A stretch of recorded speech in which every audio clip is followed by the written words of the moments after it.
Hey, Los Angeles, it's Mark, and today we're going to cover squats, which is probably the greatest exercise ever, and it's also the most misunderstood and misapplied exercise, mostly for the general population. Even with the athletic community, sometimes it's misapplied and some of it's not real technically sound, but I'm going to go over variations.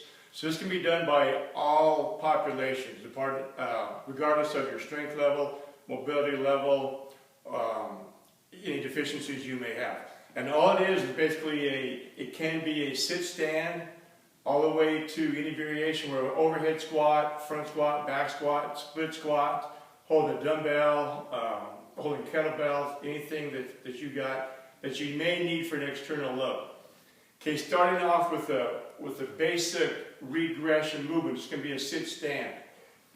The thing that we want to do is always keep our spine in a straight alignment, postural integrity with our torso, regardless of anything.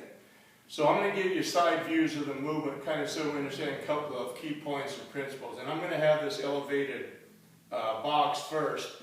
I'm not going to be at a parallel, what we call a parallel squat. Let's talk about some basic principles. One, heels have to stay flat. Okay, regardless of your depth. If the heels come off, then we're shifting too much stress, too much load to the knee. Okay?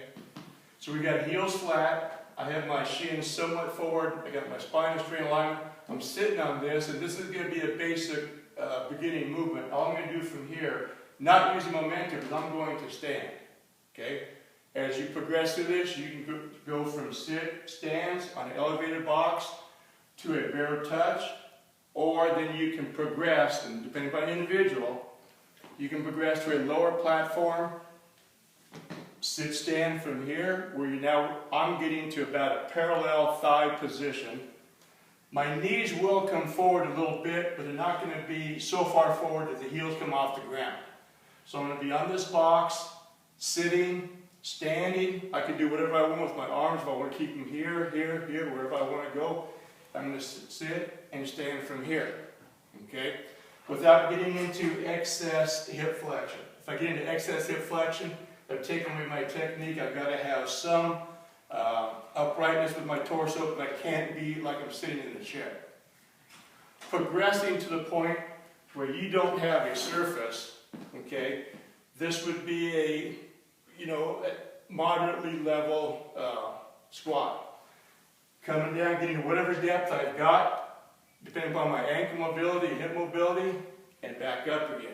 See, my heels don't come off, my shins come forward, but heels aren't coming off.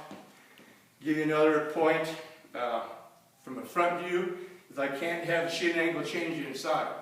Shins can stay out, upright on the ankles, get my depth and back up. Okay? So you've got all kinds of progressions from a sit stand on a high surface to a lower surface to freestanding, what we call a body squat. Okay? Key thing is understand that this is a knee dominant movement. If we get into too much hip flexion, we're taking away from what we want to do. Okay? We want to keep as upright as possible, but still able to get our hips down and back up. If you have questions about this, or you want to maybe brush up on your technique, give us a call.